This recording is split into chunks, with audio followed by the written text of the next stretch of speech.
السلام عليكم ورحمة الله وبركاته. طبعا هذا الفيديو راح احكي بيه عن موقع يفيد كل الطلبة يترجمون الملفات من الانجليزي الى العربي.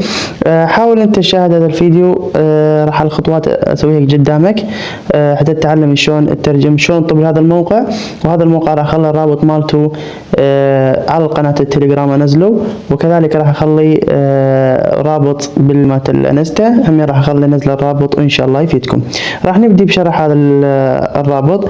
حاليا راح اسجل تسجيل شاشة، راح اطب لي الرابط. هذا هو ترجمة المستندات، طبعا هو مجاني ماكو اي دفع. راح اطب لي البرنامج العفو للموقع.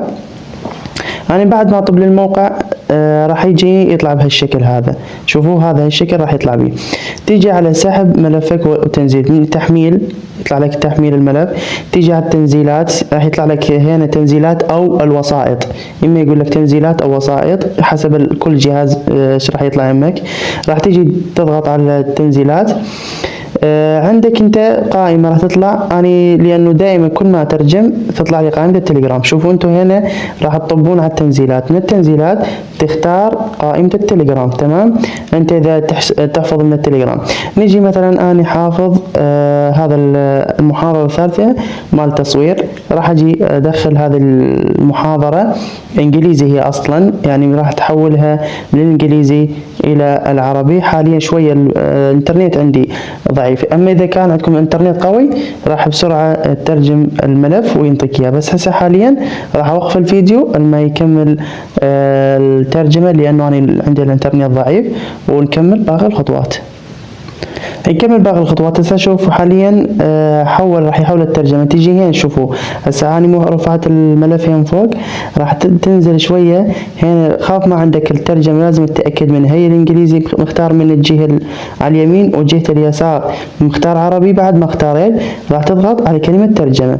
راح من تضغط على كلمة ترجمة هنا راح الملف يبدي بالترجمة عندك. هسه حاليا شوف هسه حاليا راح يترجم، يطلع لك شوف هسه حاليا راح يترجم.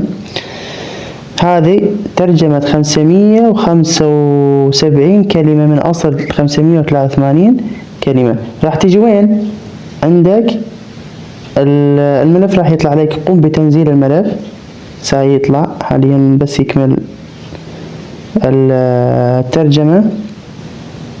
قلت لكم الانترنت شوي ضعيف يمي، بس انتو اذا مثلا عندكم انترنت قوي مباشرة راح يطلع الترجمة. لحد الساعة انتهت حاليا.